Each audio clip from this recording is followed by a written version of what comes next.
Welcome back, everyone, to the GGBL postseason action continuing here tonight. The divisional round will be finalized. We've got the Heat in the swing kicking us off here tonight. The Heat are up 2-1. We'll also get the finale of Phoenix and Michigan, as well as Iowa and Las Vegas. But first things first, we got a good pitching matchup here tonight. Dion Crespo got a lot of strikeouts there with 163 last season. This is his first start of the postseason. And you know what? They're figuring, why not give him a shot? The left-hander going up against the swing. Give our ace, Rocco Giavitello Jr., and even Cooley Mack another day to rest up in case they need him in game number 5. So let's get it underway. Clark Griffin in a little bit of a jam there, got out of it. Now we have a little mistake happening here on the base paths for the swing. Not good by Omar Karan. You got to be a little bit more smart in that situation. We need base runners. If you're the swing, you need base runners. You need to get to Crespo as best you can. But Clark Griffin here in the top of the third going to shut him down. Let's go bottom third. 0-1 pitch here. Bill Stevens coming on, making the catch in left field. Coop Waller almost just dropped that one in there. It would have been an RBI, maybe even more. His runners were on the move with 2 outs. How about 3-2 pitch here to Ken Jordan? Little looper there. And then look at the play made in left field by Russell France. Love that. Little outfield assist action there. He threw it like a shortstop, like an infielder on the run. Beautiful job right there by the outfield defense. Very, very underrated in the game of baseball. So, hey, Nashville will still go scoreless. Let's go bottom fourth. Karan. Little ground ball here, and another out. Look at that. I thought that throw might have been a little high, but Karan grounds out, and yet we remain scoreless. Let's go 0-2 pitch here in the top of the 5th, and another ball that lands right in front of Russell France, but look at the fire and the gun back to second base. He's got 2 assists. 2 outfield assists here in this ball game, and there's your thumbnail right there. It's like getting up on the Wheaties box, you know? And if you can get on a GG9 thumbnail or a Goldglover Baseball League video thumbnail, then you're doing something right. Well, Robert Fry, not Russell France, Robert Fry strikes out Crespo, pitching very, very well. Here's a line drive, deep shot off the bat of Carson Vine. He's going to roll into second base. Unfortunately for France, he's not going to be able to get another outfield assist from where that ball was landing, and Carson Vine's got some speed. What about PJ Sparbori, guy that they acquired from the Miami Moonshots, the trade deadline? He's going to line drive this to right field, and that's the first run up on the board. Scruggs can't get off a good throw. Good speed around the base paths, and the Heat have a 1-0 lead here. Bottom 6th, Scruggs is going to strike out looking. That's number 7 for Crespo. Waller's going to swing on through the fastball. That is number 8 for Crespo. He is looking darn good. So bottom 6th, Ricky Hoberman in a 1-0 pitch, 1-0 count. That is a base hit if it stays fair. It does. Ricky Hoberman, a 2-out double. Going to give the swing a chance. Another opportunity.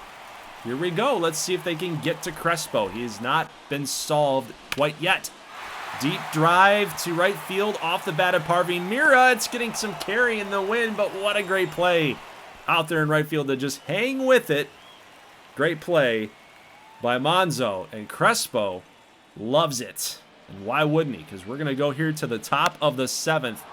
The Heat still trying to look for some extra insurance.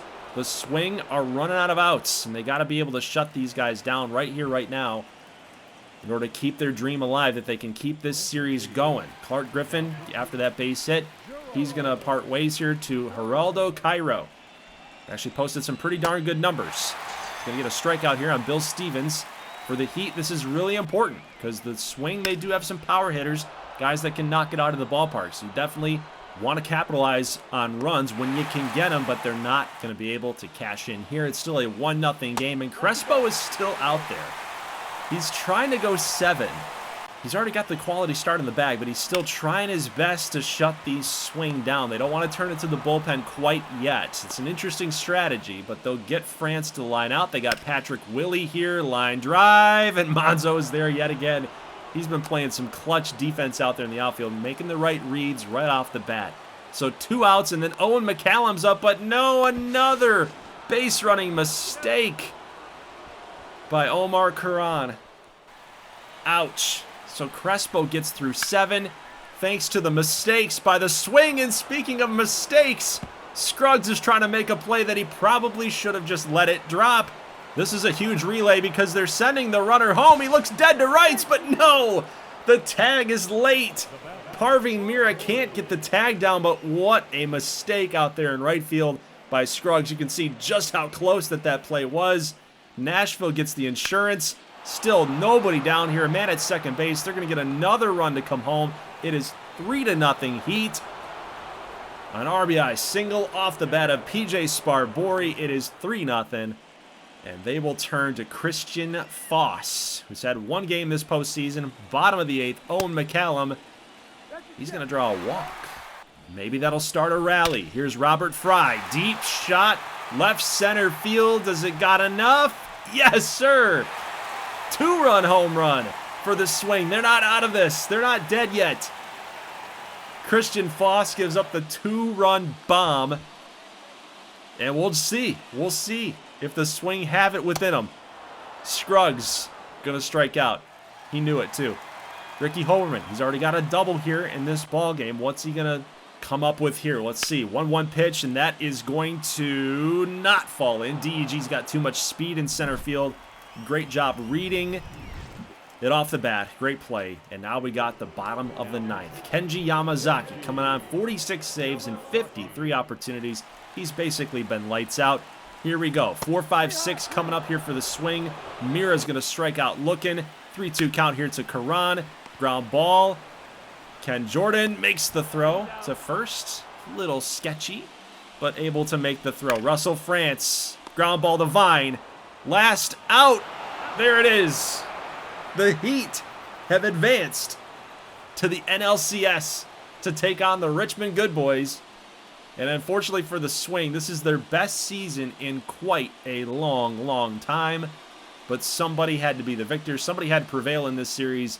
These two teams have been duking it out all season long during the regular season. Who's going to come in first, second, battling back and forth. And when it mattered the most, the Heat got it done in the NLDS. So congratulations to the Nashville Heat.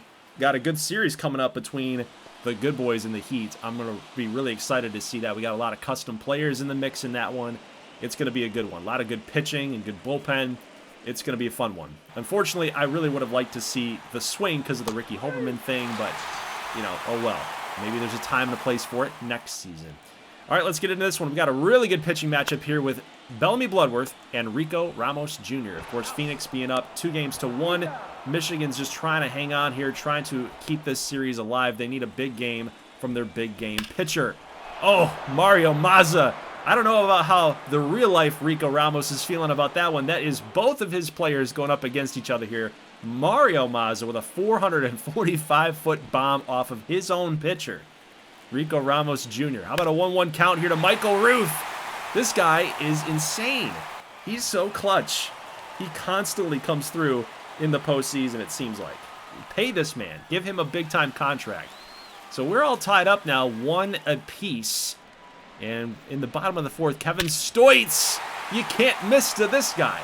You cannot mislocate your pitches with this guy. He is one of the GGBL leaders in home runs, career-wise, and he just keeps producing in the postseason, man. Phoenix is just so tough.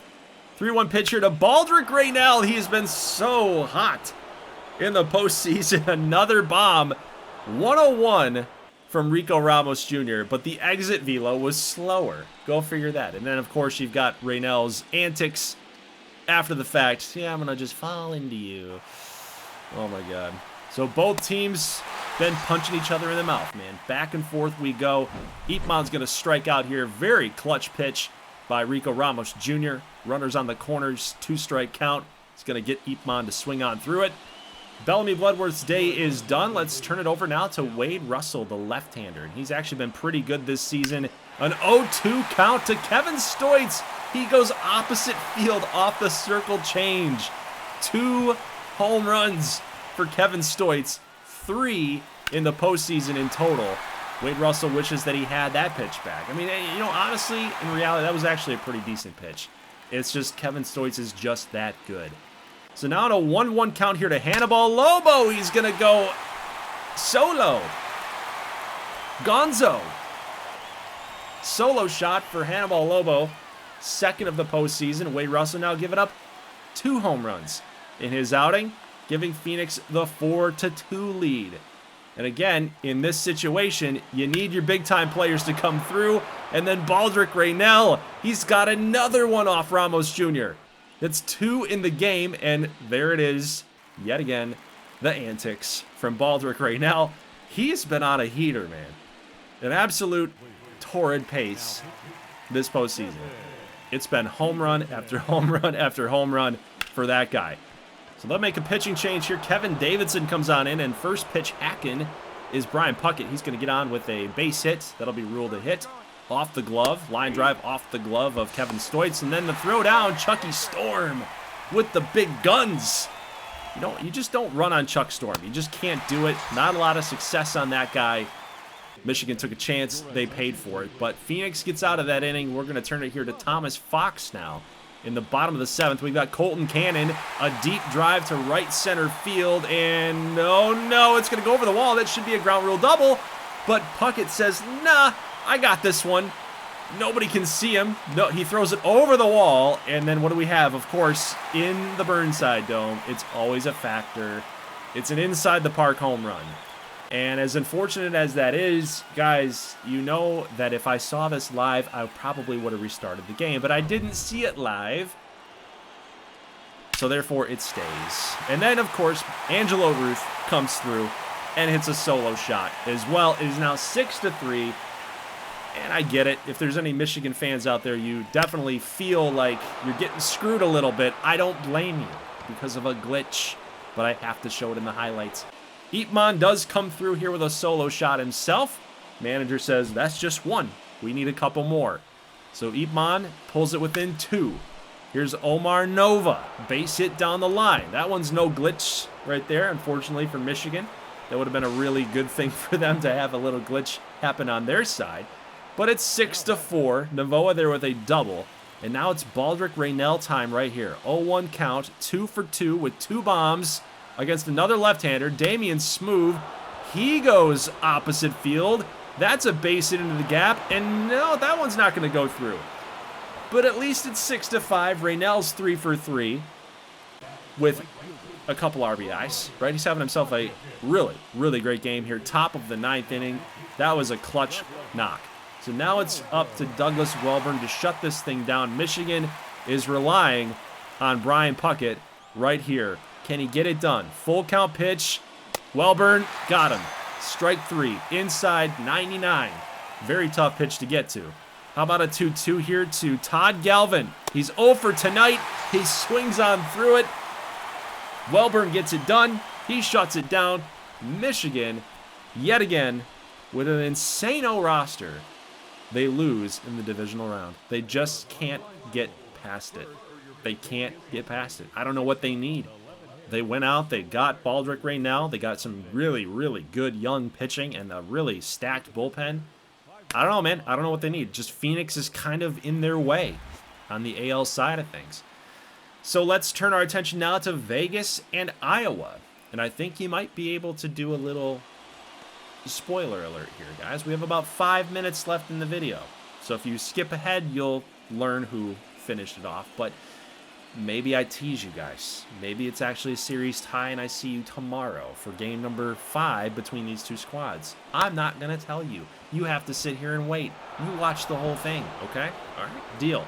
All right, let's get into it, guys. Very good pitching matchup. We got a lefty against a righty. Ricky Shepard, who's actually pitched really well for Iowa. And then Tony Salsa. So the Vegas Nuggets are relying on Tony Salsa to come on through and get it done here. Nelson De La Cruz, bases loaded situation, lefty-righty matchup. You'll love to see it, but De La Cruz doesn't get it done. He tends to do that sometimes. He tends to not come through in the clutch. However, Jacob Wall goes all the way to the wall with an RBI double. Iowa takes the lead here early. Bottom 2, 1-0. Let's go top of the 3rd. Joe Warren, a 1-2 count, and he swings on through the changeup. Ricky Shepard, just that crafty, natural lefty. you know what he's going to bring to the table here. How about a 2-2 pitch to Justy Jeffrey? Deep fly ball. You can't even see it. Those lights are so bright. He's almost like the Natural, hitting it into the lights. Next thing, you're going to see an explosion. 430-foot bomb. Got out of here in a hurry, too. Justy Jeffrey giving the Reapers a 3-0 lead. 2 outs here, De La Cruz yet again. Runners on base. Can't come through. It's kind of been his MO. It's kind of been his designation, guys. I'm a little worried for Vegas. Maybe De La Cruz is just not that guy, right? He's not the clutch player that gets you over the top. Maybe, possibly. It's Terry Haas base hit. George Cruz over here to what is going on at second base?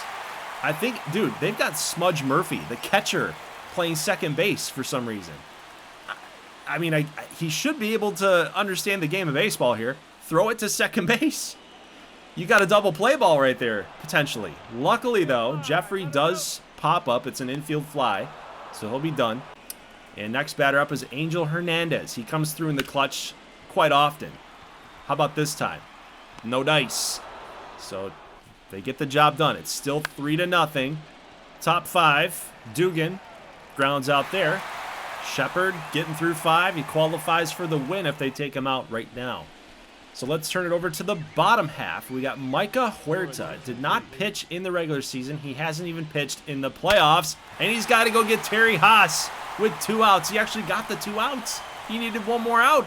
But Terry Haas said, no, not on my dime. Not in this at-bat. I got this one.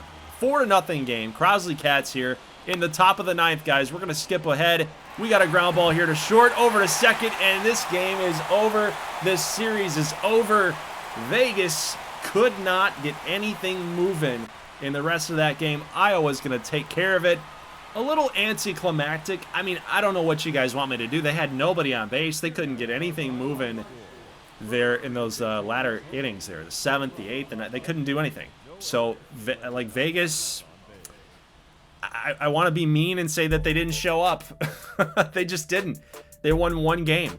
Iowa took care of business, and they're actually, no pun intended, they are a little bit of a scary team going into this championship series. So, you know, I look at Iowa. This is the first time that they've had this much success in our video series of the GGBL.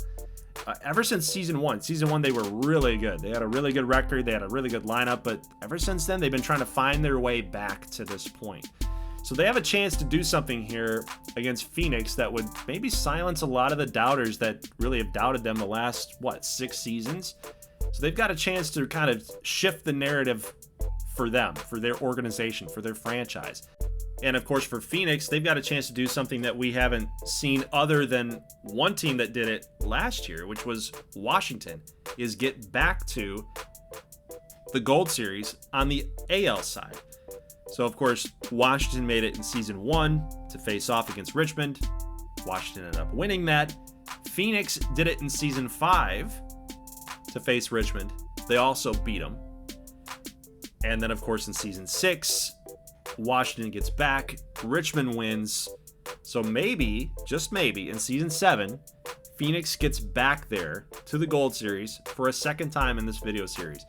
Something that the AL hasn't done other than Washington, right? So maybe, that's what's at stake here for Phoenix. They've got a chance to really cement themselves as a dynasty, I guess you'd say, as far as GGBL terms are concerned.